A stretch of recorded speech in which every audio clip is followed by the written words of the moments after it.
But what's up, YouTube? This Sunday and Saturday is WrestleMania live. It's not live. It was taped already. But as you guys can see, I'm wearing a WrestleMania 33 shirt. I went to this show. I also went to 32, 34, and 35. All pretty good. 32 sucked, but it was pretty good. I hated it. God, Roman sucked back then. I love him now, but man, that match sucked. Whew. But one constant on all those shows, well, minus 32 because he was injured, was Randy Orton. And on this video, I want to do something I've never done before, which is a tier list. I've seen everyone else in the world do it. Why can't I hop on the trend? So right here we have our tier list of every single WrestleMania match by Randy Orton. We're going to rank them from the best to the worst. And let's just see what I think. And then I'll leave a link down in the description down below for you guys to check it out and maybe do your own tier list along with me. So let's start off with the WrestleMania 22 World Heavyweight Championship Triple Threat match. It was Rey Mysterio, the Royal Rumble winner, versus Randy Orton versus the World Heavyweight Champion Kurt Angle. Honestly, at one point I forgot Kurt Angle was World Heavyweight Champion, which is like wild because like he's not even one of the top 10 people I think of when I see that big gold belt. It's always like Edge and Taker and Batista, even Orton or Mysterio, but like never Angle. I always forget that he won that championship. But this match was great. Obviously, there was some moment during this feud that was a little harsh. Eddie ain't in heaven. Eddie's down there in hell. Orton's involvement in this match was mainly the emotional standpoint. Obviously, he was the best heel in this match. I can't remember if Angle was heel or face at this time, but clearly Rey was like the biggest underdog baby face in the world because Eddie had just passed, and this Rey Mysterio, he's always the biggest underdog in the world. So for that, and given the obviously quality of the match, I'm gonna have to put it, I want to put it out of nowhere, right? Because it was really good, but like it's a high apex for me. Next up at the WrestleMania 23 match, it was the Money in the Bank featuring himself and CM Punk and the Hardy Boys and other people. This is the year that either Mr. Kennedy or RVD won it, right? So like, it was a pretty big all-star match. I mean, you had a lot of top names in it. So Orton, obviously, at the time, didn't look like someone that really needed to win Money in the Bank, and when he won it, also, he still doesn't feel like someone that needed to win that match ever. So realistically, it would be kind of hard to see that Orton would be Mr. Money in the Bank, while it would fit his character kind of well because he's like, you know, the out-of-nowhere guy and the legend killer and all that kind of jazz.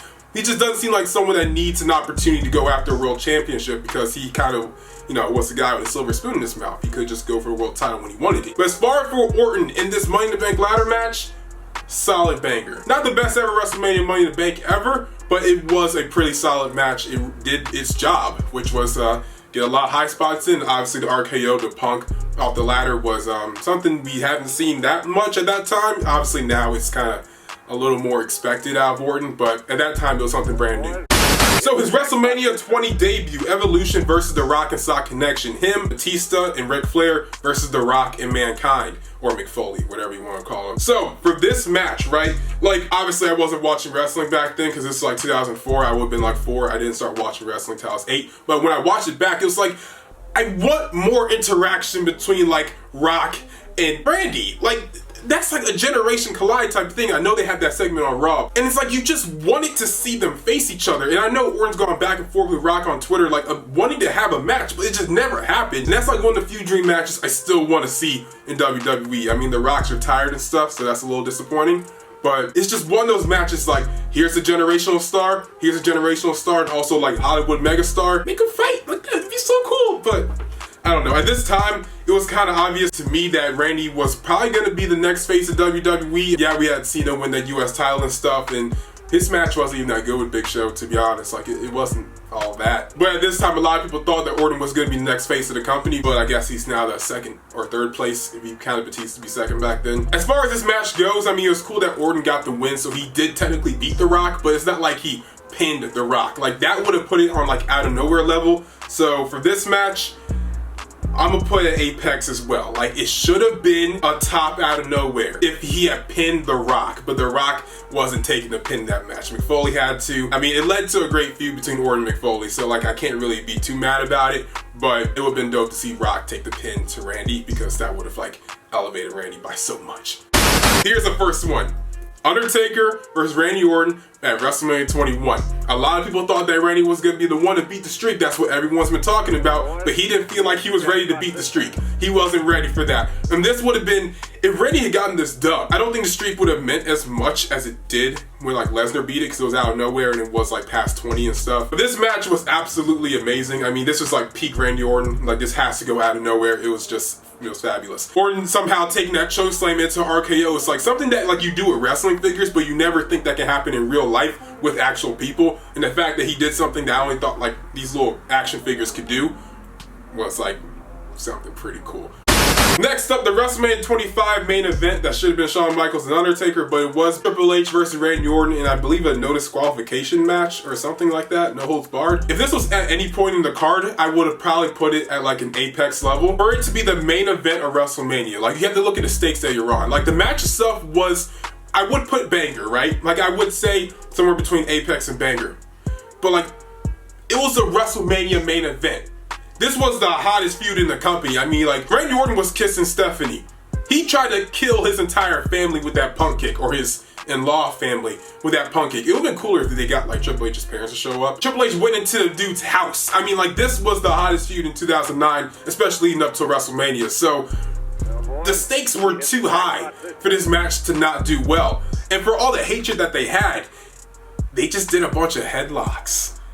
Like, if this was like the main event on any other pay-per-view, I would say it would be an Apex, but like, because it's the WrestleMania main event and you're following Taker and Shawn, could have been better, Randy.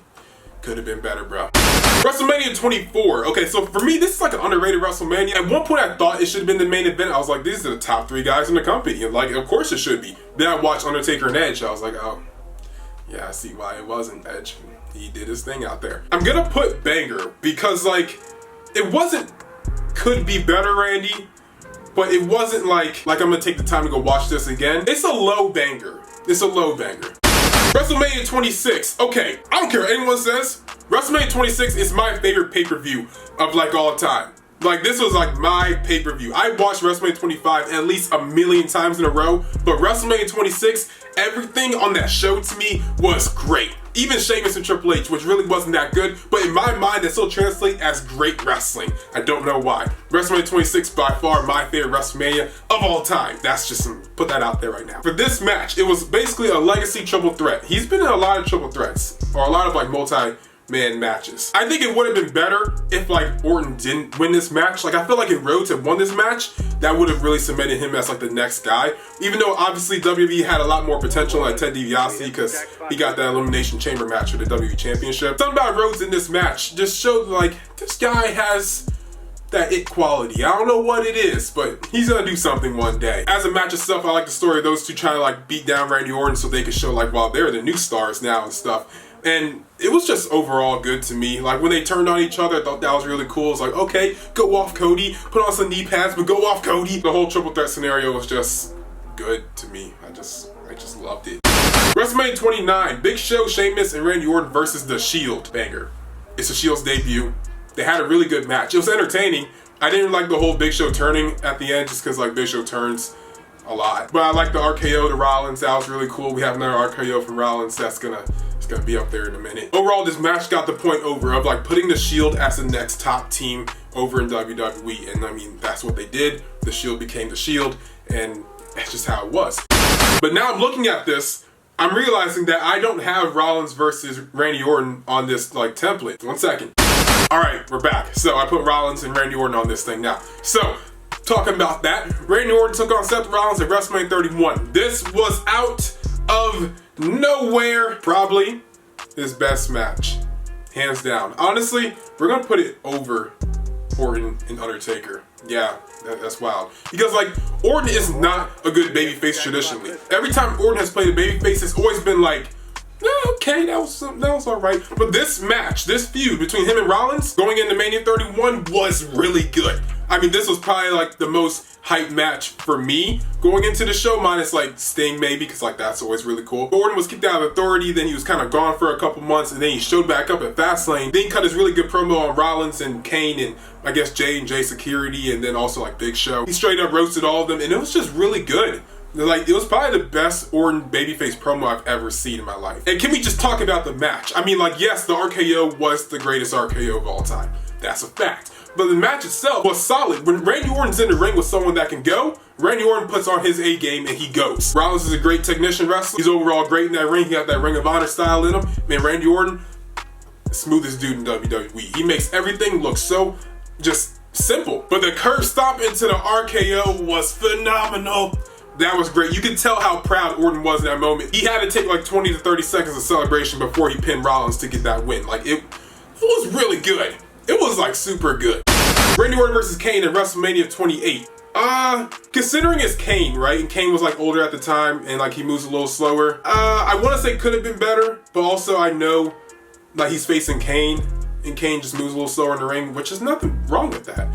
But I'm gonna put banger. It's like in between could have been better and banger. Decent feud going into WrestleMania. Obviously Kane had just finished feuding with John Cena at the time, so WWE still wanted to push Kane somehow. They just didn't have anyone for him to face because like Cena was a little occupied facing The Rock. So you put in your next best guy, you got Orton, and like they had a pretty solid match. Kane got the win, which was really weird because I did not think he was gonna get the dub at all. He had a chokeslam off the top rope, and that was all she wrote. And it was pretty good. It's a little sought after though. Like, I don't think anyone thinks about this match when you think WrestleMania 28 because there were so many good matches on that card.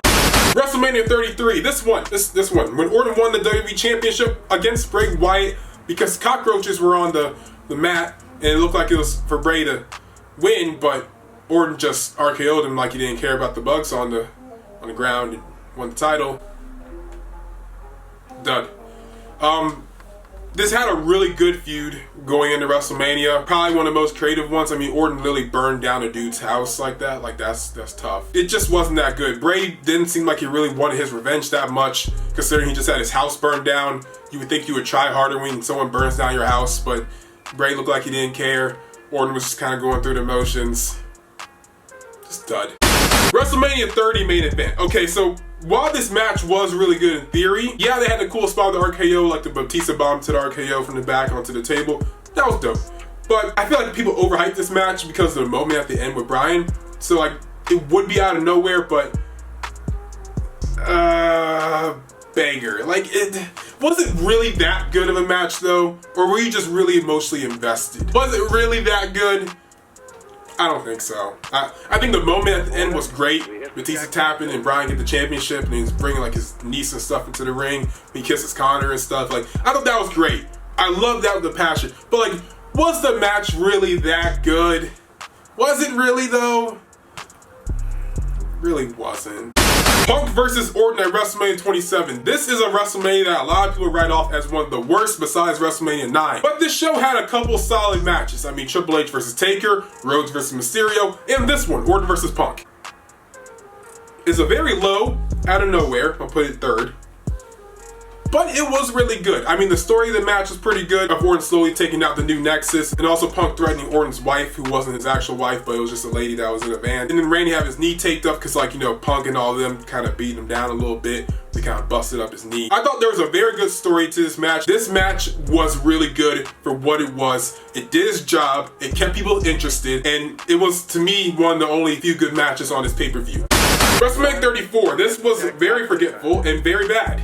Randy Orton was US champion at the time, a title that I forgot that he won. And I'm really happy he won it because I've always wanted to see him with that belt. It looked dope on him, but like, I just forgot he had this title. I forgot his reign as a whole. He was in the ring with three guys that really aren't the greatest wrestlers in the world. I mean, like Mahal and Rude are really slow in the ring. Rude has more of that old school style, which is alright. Mahal just wasn't the best in the ring ever. I mean, while this is worst one, I would say it would have been even worse if Rusev wasn't in that match. Because people were so emotionally invested into Rusev at that time. I know I was. And this match just seemed like a way to get people on the card, and then Jinder won it too, and he was really unexpected to win that match. Like, it either should have been Rusev, or like Orton should have just retained it. It just didn't have any interest. You could tell Orton didn't really look like he cared too much about this match either. Like, his promos about being US champion was like, yeah, I got this belt on Grand Slam. He was more happy about being a Grand Slam champion than he was literally holding the US title, in my opinion. It was just a dud. I can't even tell you anything that happened in this match. I was at the show. And finally, last year, WrestleMania 35, Randy Orton versus AJ Styles.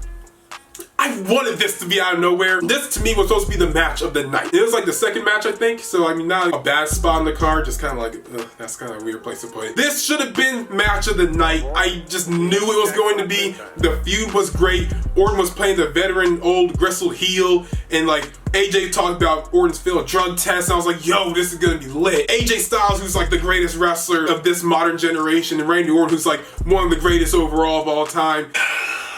It just wasn't that good. It was a really good TV main event. It just wasn't a good Mania match. It did the spot where like Orton tried to go for an RKO. AJ was going for a phenomenal forearm, but AJ jumped back down. They did that same spot on SmackDown before. I remember that vividly. And it's just, it's honestly a dud because it should have been better. Like, when you look at this match, it should have been so much better. And it's not even a could have been better Randy Orton. This should have been like, this should have been God level. Because we have two guys like this, Orton will go with the right person in the ring. AJ Styles is the right person in the ring, and it just was a dud. It just was a dud. It wasn't good. I couldn't even see where I was sitting. The light was in my eye. Everyone was chanting, turn off the lights. Not the point. It was just a dud. And I'm disappointed because really, this should be up here with these matches, but it's down here with the one that Jinder won and the one that had cockroaches on the ring canvas that was projected by a really bad light. But yeah, guys, that's my first ever tier list video ranking all of Randy Orton's WrestleMania matches. This Sunday or Saturday, whichever day it's gonna be, he's taking on Edge in a last man standing match, and I have high hopes again for this match. Just like I did for Styles, this should be match of the night. I really think it should be. I really hope it is, because I'm gonna be really disappointed because Edge's return and Randy's really good, and I really hope they pull together some magic because their feud has been excellent. It has been almost, you could say, perfect. It actually could be considered perfect. But yeah, guys, in the comments down below, let me know where you would rank some of these matches. Maybe you would switch some stuff around. Let me know what you guys think. Thank you guys for watching the video. If you really enjoyed, make sure to like, comment, share, and always subscribe. And we outie. We going up like 1,000. I'ma flex just like a MuscleManMalcolm. We going up like 1,000. I'ma flex just like a MuscleManMalcolm. When it just like 1, 2, 3. If you like the channel, this will squeeze. If you like the channel, this will squeeze. If you like the channel, this will squeeze.